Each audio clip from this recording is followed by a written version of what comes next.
Okay, hi everybody. It is time to start developing ontological mathematics and doing more with it. So this episode is the Institute for Applied Ontological Mathematics. Let us develop the science. And we will also discuss something called disk wars at the end, just for a little bit of fun, because I know we always like considering fun, interesting ideas. So let's see.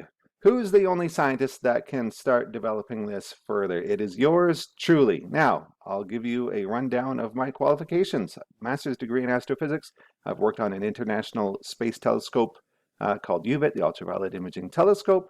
I built data reduction pipeline software of over 100,000 lines of code. Developed a brand new world coordinate solution, it's a thing in astrophysics, astronomy. Algorithm, which is 100,000 times or a million times faster than existing ones, a brand new original mathematical algorithm to solve a problem that has been in astrophysics for forever. It's basically since the beginning of astronomy. Managed my own high vacuum ultraviolet test and calibration laboratory. I've solved climate change. I was the first to discover that physics and math is alive as part of that solution of climate change. Other things I've forgotten about. So, experiments lead to new tech. Why do we want to develop ontological mathematics and do applied ontological mathematics? We want to do that because experiments lead to new tech. So the God series states that it is difficult or impossible to do experiments which prove monads and the mental singularity. That's not true. I can do them. I know exactly what to do. I know exactly what experiments to do to disrupt the modern narrative and also to demonstrate the scientific materialist narrative and also the religious narratives and also to demonstrate ontological mathematics. I know precisely what experiments to do and how to do them. I have experience doing these type of experiments. I can do it all, just need the equipment. Originally I was thinking, yeah, don't do it at a university because there's always overhead costs and stuff, but I thought, why not? If I get enough funding, we can absolutely do it, contracting through university space and have a lab there. That's a good place to do it. Otherwise, I would have to do things, probably just in my basement, which would suck because it's, not ideal and I don't have enough room actually down here, right? So yeah, or any space. I could do it anywhere. Really, I just need some funding and I can get it all done. And we can start doing some experimentation. So traditional science, how's traditional science paid for? Modern science is institutional and is all about the government grant, which forces you to maintain the narrative or change it only slightly and irrelevantly. Traditional science was patron-based. That allowed for originality. What do I need? I know exactly what equipment is required. Equipment to perform, basically, we're not going to perform the Michelson-Morley experiment. We're just going to perform, we need all the equipment that's similar to the Michelson-Morley experiment, the double slit experiment, etc. Off-the-shelf stuff, possibly machine shop requisitions, etc., things like that. So why develop ontological mathematics, applied ontological mathematics? Well, do you want it to be sustained in the world? Because it's really not looking good right now. There's so much hostility and negativity out there right now on it. It's just so repulsive even to be around, right?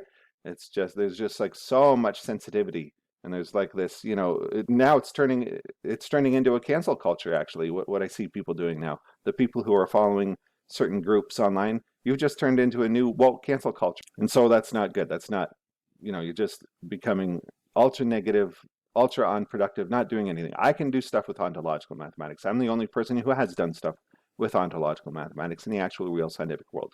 So it will lead to a Star Trek future, new forms of novelty, novel explorations and novelty, right? That's, some people say that that's the entire reason why the soul is here and created this universe, because we want novelty. We want to explore new things. We need new things to explore and to do because life as an infinite, eternal monad can get boring. So we need new things to do. Well, developing ontological mathematics applied ontological mathematics, scientifically and technologically, will lead to lots of novelty. So mass conditioning to acclimatization to reason as we expose people to the scientific results, experimental results, and technology which will eventually be developed, that will force people to become acclimatized to how this is being done and how we're doing it, right? And that will acclimatize people to reason, which will make the world less irrational. It will be an improved condition for humanity and basically lead to new magical technology. So it'll be great. So here is where you can begin to donate. So here's a big Bitcoin deposit address, and the links will all be in the description. Here's my PayPal if you want, And I also set up a give, send, go ontological mathematics, givesendgo.com/ontological mathematics. So the reason why I chose give, send, go is because all these other, mainstream ones that are more well known, they'll steal your funds if they don't like you. This give, send, go, yes, it's run by Christians, but it's run by real Christians who actually do believe that stealing is bad, and they won't steal your money if they don't like you. All the leftist liberals organizations, including PayPal and the other ones, they'll steal your money if they don't like a tweet, if they don't like something that you did. They'll just arbitrarily take all of people's contributions and funding and just take it and then send it to their quote unquote charities, which means they're just stealing it for themselves, right?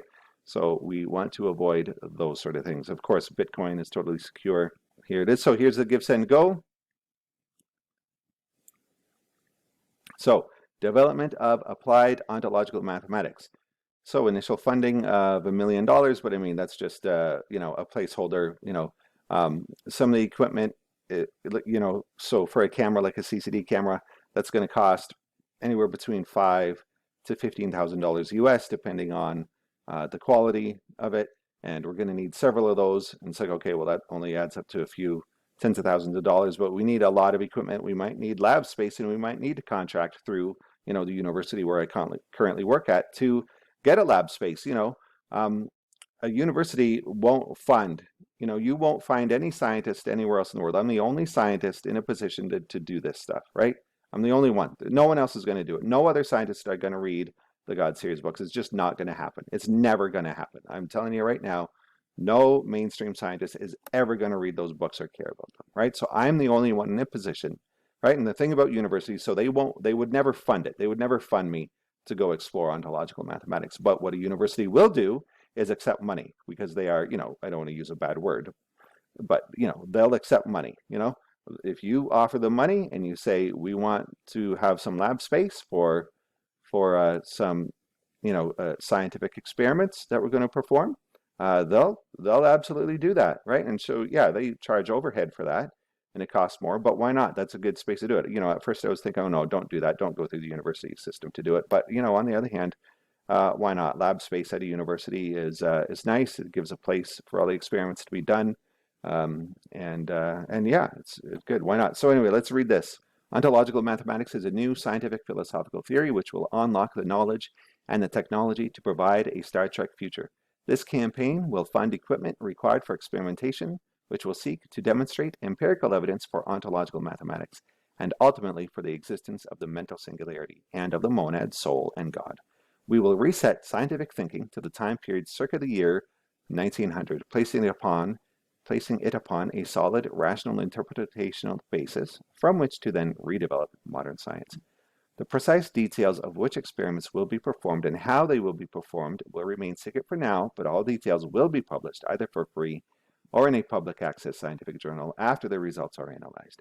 The experimental equipment required is similar to that of the Michelson-Morley experiment and also that of the double-slit experiment. We require such items as cooled CCD cameras, lasers, beam splitters, stages and tables, dark boxes, and related optical and laboratory components, as well as personnel support. I have 20 years experience working as a professional astrophysicist and have expertise in the development and execution of scientific experiments, including space-based telescopes in orbit around the Earth, and have also published original scientific discoveries in the highest rated peer-reviewed scientific journals in the world. I have also studied the literature on ontological mathematics for well over 10 years, almost since its very inception, and am one of the very select few, if not the only person, particularly a scientist, who has actually developed ontological mathematics beyond what the source literature provides. Thus, I am more than qualified to conduct this work. We can also use the funding to begin developing a new K-12 curriculum based on wholesome ontological mathematical thinking and upon the intellectual tradition which spawned it, the quadrivium and the trivium, and the pursuit of the form of the good in general. This would require hiring outside consultants and contributors to assist with developing the pedagogy and could lead to the development of brick-and-mortar schools and a research institute in the future. We will also hire scientists and mathematicians to come on board to help develop the mathematics and to solve the final grand unified theory of everything. So that's why, the initial experimentation I can do myself and, won't cost that much. But when we, really start expanding, then we'll need much higher levels of funding, and eventually we want to become self-sustaining through schools, basically, through private schools or something.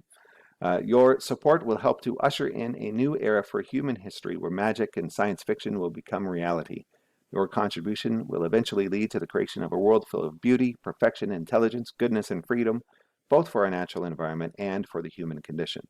Full and clear acknowledgement will be provided to all supporters if they desire, such that your name will be recorded to posterity, and acknowledgement will also appear on any scientific publications.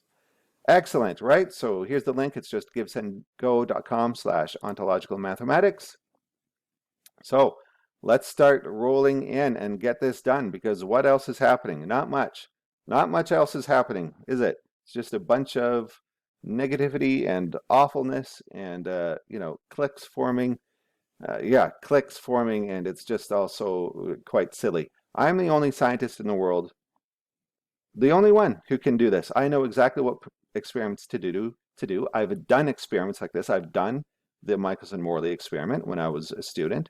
I've done double slit. I've done experiments with radiological items. I know I'm well trained. I know how to do all that. I've worked on space telescopes. I can do this. I'm probably the only person in the world who can do this. What's happening right now in Illuminism? It's just this Facebook idiocy and flame wars. It's just become so negative. So let's get away from all that negativity. I can do something wonderful, positive, fun. Wouldn't it be so fun? Wouldn't one of you like to assist with me, be a lab student, with me, and perform these experiments and understand why we're performing the experiments in the way that we are and what we're doing and what we're going to discover with them?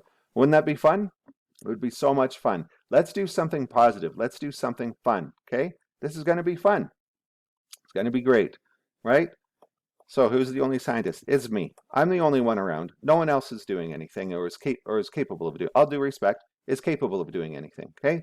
Some people are capable of stealing Hockney's work and trying to pass it off as their own, and then, coming up with interpretations of frequencies which make no sense whatsoever because they're not actually scientists and they have no training in mathematics, just complete bonkers. And so let's get away from that idiocy and let's do something fun. I can do it. I can do the experiments. I've already done things. I've already done things to demonstrate ontological mathematics, right? I was already actually working on that special relativity simultaneity paradox thing. I was working on that before I found ontological mathematics. That does not come from me reading Hockney. I was working on that before, okay? So just so you understand, my previous videos and my recent book about solving the simultaneity paradox and showing that there's a problem with relativity, I was doing that before the Hockney's God series books. I was doing that before. When I started reading those books, I was like, hey, this answers my problem.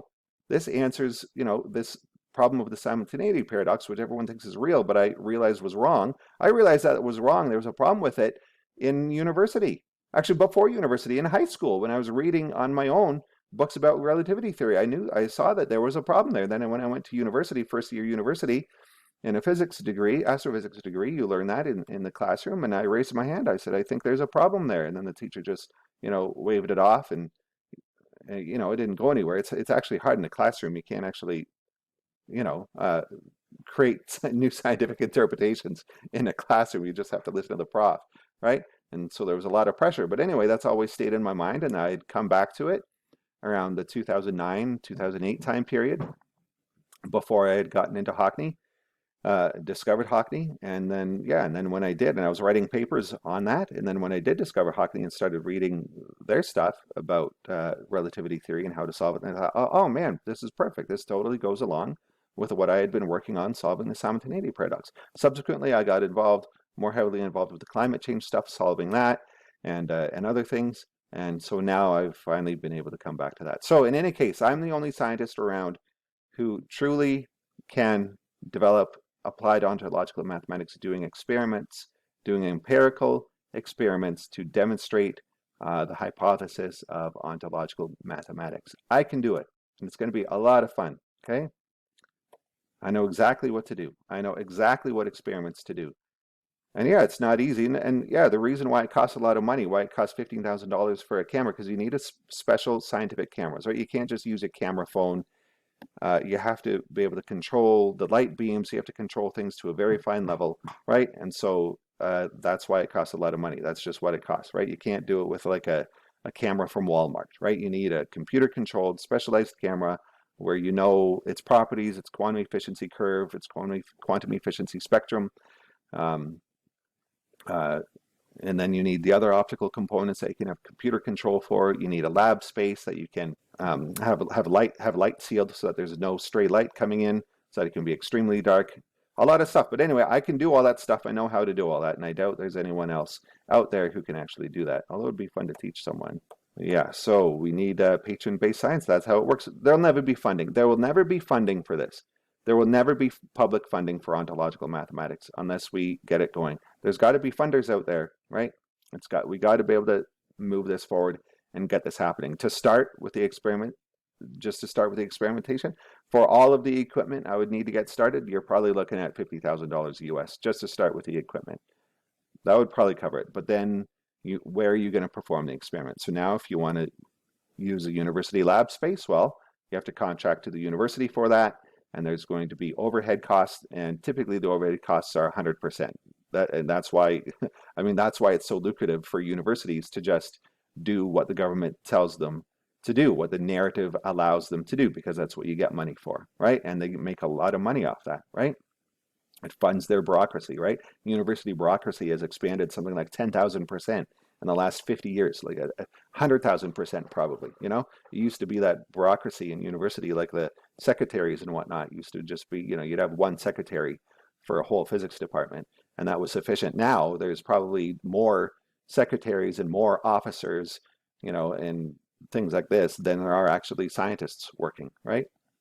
And then there are actual academics. And so there's just been a massive increase. In any case, yeah. And so that's why I said, you know, don't do it at a university. That's why I was thinking that, where did I have that? Yeah, but then the thing is, I still need space to do that. I mean, if I do it in my basement, that'd be pretty stupid, right? I guess I could, but it's not, that's just not going to work. A real lab space would be good. So what? Rent some space somewhere in some, you know, building out in the city, like some empty office equipment could do that. A university would be a really nice place to do it, because then we can start infiltrating it, so to speak, into the mindset of the university system, right? They would be interested. Ultimately, they would be interested. If I was bringing in money and doing experiments, having a lab space, they would be interested in what I was doing. They would ask me. I would be able to give colloquium talks, you know, on Fridays or whatever they have. You know, universities always have colloquium talks from people who are using the university space to do experiments, who are bringing in money to the university, right? I could give talks and tell them what I'm doing and why I'm doing it, and that it's about ontological mathematics. No problem. It'd be great, right? It'd be awesome. But we need funding. This is going to go nowhere. Look, ontological mathematics and Illuminism is going to go nowhere with this whole click flame war thing that's happening now, right? So let's make this fun and let's get this done. Okay, let's do it. Okay, so that's the Bitcoin address. That's a QR code. Okay. Now, something else, just to end this on something interesting. That's ontological mathematics. So disk wars. You ever heard of disk wars? Where's disk wars from? Recall the diagram of your soul. There it is. So that's what your soul looks like, right? So these outer circlings are the lowest frequencies, and that's the material domain, and that is your body, and that's where we exist in as humans. It's probably also where the human mind exists in. And then there's some transition point at which you transition to your higher self, and you can connect with that higher self, and that higher self is basically connected to the entire monadic collective, and that's what it is. Gnosis basically is when you bridge that transition frequency. You know, you can think of it that way. Okay, so there's the diagram of your soul. What does it look like? What does this look like? What do you call this diagram? What would you call that if that looks like something? If you were to hold that object in your hand, what would it look like? It looks like a disc. It looks like a vinyl LP, right? Like a CD or a DVD. Isn't that cool? Like, that's kind of neat, right? But that's what it looks like. It looks like a disc. Well, remember the movie Tron Legacy? Tron Legacy had this moment, or this scene where they're doing something called disc wars, where you fight with your disc in this computer program, right? So at one point, and you wear this disc on your back for some reason. So at one point, this fellow gets the disc of a human who came into the game world, and he holds it, and look what this disc does. It shows a history, it shows a picture of this guy's entire life. Isn't that neat? So the disk contains all of your info, the record of your entire existence. And of course, that's your monad. Your monad, it looks like a disk. Isn't that neat? And it is a record. It contains the record of your entire life. Isn't that neat?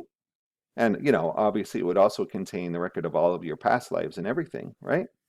And so he gets this disk and it creates this hologram. Isn't that cool? A hologram, holographic image recording of the guy's life that this guy took the disc from. Isn't that neat? And look at how there's a circle. There's a circle with a point going around it. Like if you watch this movie, this point here is moving around this circle, and there's another circle. Isn't that neat? I mean, how does that happen in the movies? Is it because it's a reflection of the collective subconsciousness, demonstrating what reality is, just sneaking its way in subconsciously, unconsciously? Or is it because people actually know this? Ontological mathematics. Do people actually know it out there? Like how would you get it so perfect without intentionally, you know, creating the movie set to show this? Like you just accidentally randomly create the movie set and the movie imagery to show this, just accidentally and randomly? No, that really indicates intention, doesn't it? It really indicates that they know that there's people out there apparently involved with movies who know this. They know ontological mathematics. Isn't that neat? They know what your soul looks like. So this is a scene that I want you to watch. So this is Clue. This is the creation of Clue. And let's look at his behavior. Let's look at what happens here.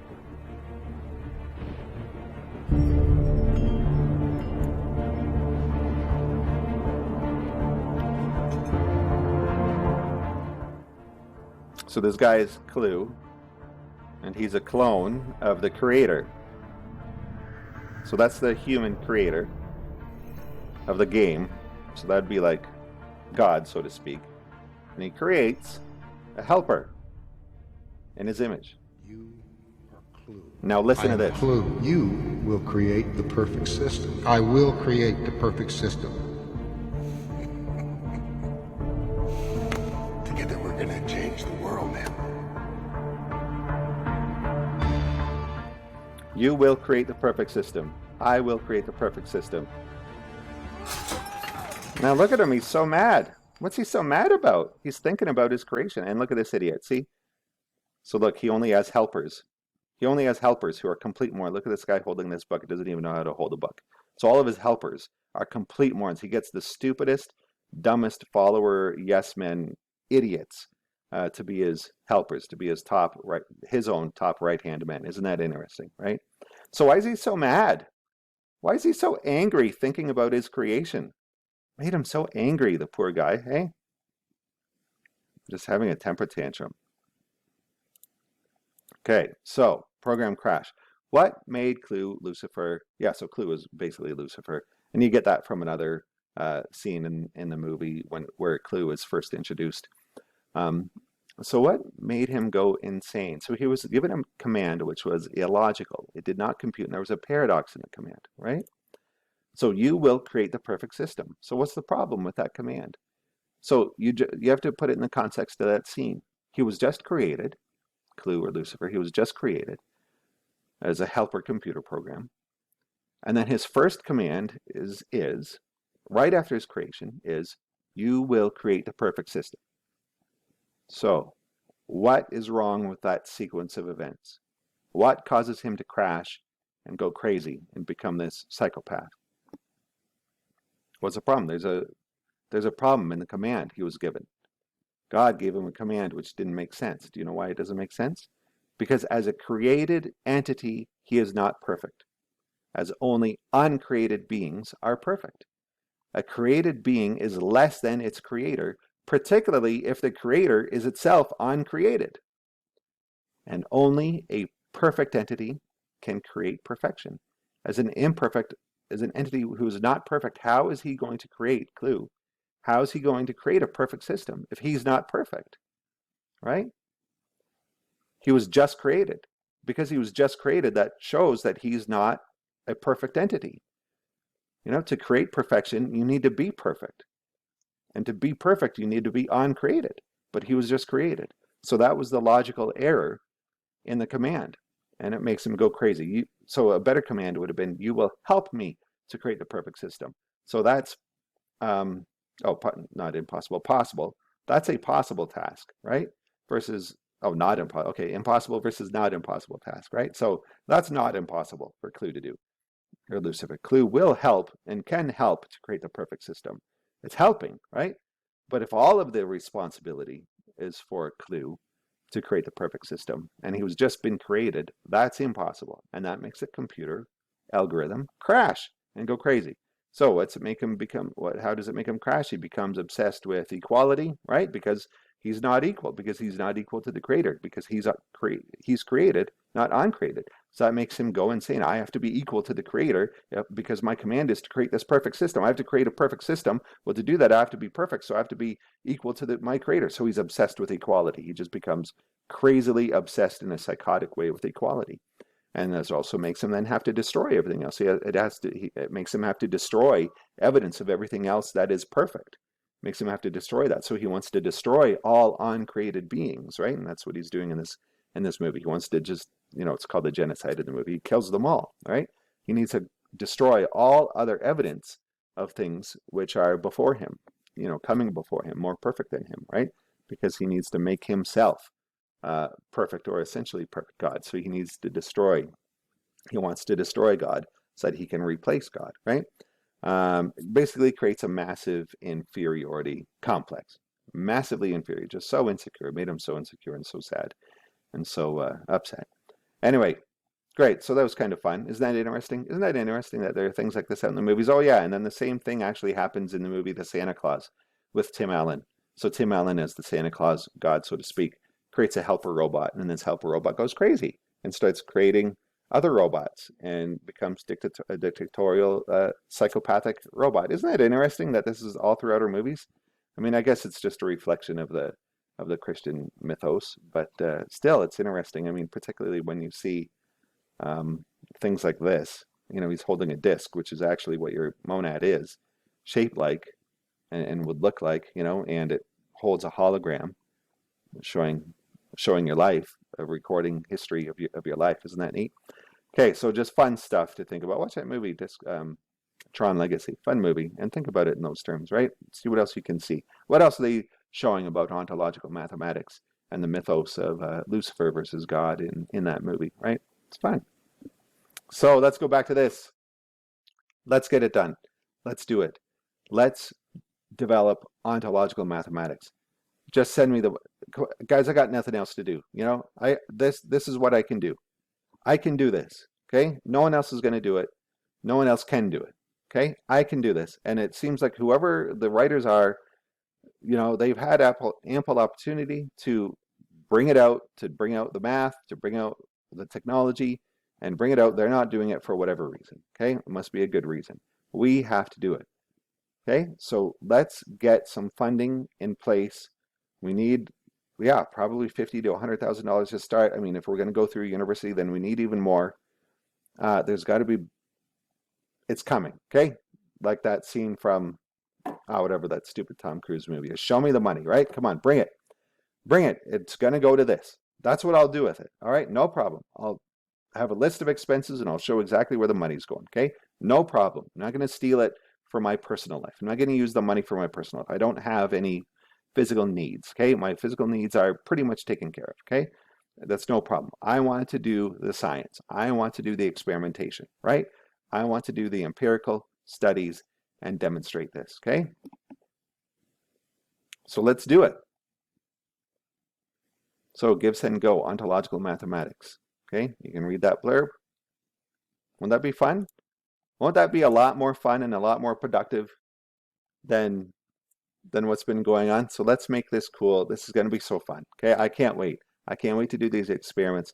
I know exactly what to do, and we're going to bring it out into the world. Another thing to think about is how the times have changed, because some people have pointed out that even talking about this sort of stuff in the Middle Ages, when the Catholic Church had all the power, would have gotten you burned at the stake. We are now at a position in history where we can openly talk about these concepts and we are not murdered in the streets. We used to be murdered in the streets just for talking about this. Look at Giordano Bruno, for example, right? And many others, right? So, so there's certainly a change of the seasons, isn't there? Perhaps a rebirth of the seasons. Let's create another rebirth of the seasons, another renaissance, and we can start with demonstrating ontological mathematics. And how is he going to do it? It's just the fact that having it in books, and you're not demonstrating empirical results, and you're not demonstrating the mathematical equations, you're just talking about it. That's great. That works for people who are INTJs and INTPs and philosophers, but it's not going to do anything to change the world. Nothing. It's not going to do anything for scientists. It's not going to do anything for the average working person. Nothing, right? So this is what we can do. This is what we can do. We can start performing the experiments to demonstrate ontological mathematics, and then it's going to lead to technology. And I have some immediate technological applications which I would like to develop, which I know which should be the easiest things to do first. I won't tell you what they are, but I probably mentioned them elsewhere. But they're fun and they're cool, and it will force people to become aware of, first of all, the existence of the mental singularity that we live in, and then therefore ontological mathematics will follow from that as a necessity to understand what the meaning of a mental singularity that we exist in order to make this technology work. Great, let's do it. Okay, let's do it. Whoever's out there, Hockney, the writers, you guys, the Illuminati, if you're really out there, come on. Money can be created today just with a stupid computer, keyboard stroke, at a bank or anywhere, and it's just created that's literally how money is created. It's just created out of thin air, right? That's literally, and I mean, if you go to the alchemists, I mean, really, it seems like they did solve how to create physical gold out of nothing. They created this powder and they could cast it and it really, like, if you read the accounts, it really seems like they were doing that, because you read the accounts and it seems like, why would people make this up? It sounds like they're describing, on many occasions, sounds like they're describing the exact same process. These people separated in time and space, which would have no reason to coordinate in some sort of conspiracy to say that this can be done. It sounds like they really did it. So I mean, gold can be made out of lead, basically. And I know there's a spiritual aside component to that. I get that, but we're here in the physical world now, and we're going to develop this for everybody, for the benefit of everybody, and that's going to do the alchemical process for the whole world, for everybody, okay? So let's do that. Let's get it done. Send me the money, okay? Send it to me. Let's do it. I know exactly what to do. I have all the contacts. I have university privileges. I worked in that area for decades. I know how to get it done, okay? And, at the worst, I could make a lab space from some building that I rent somewhere, or even in my basement. Ideally, the university lab space would be best, because usually they're set up and there's, a lot of stuff that you need there already. Okay. So anyway, great. However to be done, I'll get it done. Okay. Just, I need to start with funding. Okay. I can't afford it on my own. Like, for example, a cooled CCD camera, like I said, it's probably going to be, well, $5,000 would probably be a cheap one with not everything that I need. Some of the ones I was looking at are about $15,000. I am familiar with this equipment from using them in astronomy on telescopes. So I'd need the same sort of a camera, not a telescope, but the camera part that's attached to the telescope. So I'd need that and cooled. And yeah, I mean, I can't afford $15,000 for a camera to do that on my own. And I'll probably need 3 of them, actually, for the experiments that we need to do. I'll probably need 3 of them. I can't afford that on my own. I just don't have that much money. If I had money from whatever, if I was just rich, yeah, I would do it on my own. Sure, if money wasn't a problem for me. But like I said, there are people out there who can create money arbitrarily, right? So just frickin' send it to me. Big deal. What's going to happen? What's going to happen? At worst, nothing will happen, which is fine, because nothing's already happening. At best, I'm going to produce these results, and I know exactly what to do. I know exactly what experiments to perform, okay? It's going to be great. It's going to be awesome. Let's get it done, okay? All right, so nice talking to you all. Let's develop ontological mathematics. Let's do the experiments. I know exactly what experiments to do. I know exactly what equipment is needed. I know exactly where to do them and how to do them. I'm probably the only person in the world that can do that in the public. You know, if there really is an Illuminati out there and they've already done this themselves, well, for some reason they're not bringing it out. So I can bring it out. I can do that. Okay? It's going to be so awesome. It's going to be so fun. Imagine some of you fans out there, if you could participate and help. You know, imagine if we could, you know, contract people to help develop pedagogy, to help develop curriculum, and then to help, you know, wouldn't that be cool to go in for a physics degree and help perform some of these experiments in the future? You know, if it gets to that point, if we're developing the technology or something, you know, maybe it can be created as a business. That'd be the best thing to do. Create a you know, an engineering company that's engineering ontological mathematics applications, and that's where the technological applications would come in. You know, you patent what I'm envisioning, some of the things that we're going to be able to build. Man, those are those are going to be priceless patents. I mean, you're going to be rich forever for the rest of the history of the universe. You know what I mean? Like it's that level of technological application. It's going to be a lot of fun, really cool. Okay, so let's do it, and let's get away from all this toxic negativity that's going on out there, and let's develop this. Let's really develop it. Okay, it's time to stop writing books, you know, where we're quote unquote navel gazing. Yeah, I mean, of course, the books are great and they've gotten us to this point. Now we can start developing it physically in the real world. Okay, to anchor it here, to give it an anchored place where it is now inserted physically into this matrix here, and it can't come back out. Okay, because if it just exists in book form, that can be ejected. That can be ejected back out. If it just ontological mathematics, if it's just in these books, that can be forgotten about. Those books can be erased, and they can just be, you know, lose interest, and there'll be all this negativity surrounding it, and people won't want to, you know, be associated with it. And then that's it. That's gone, right? Won't be anchored.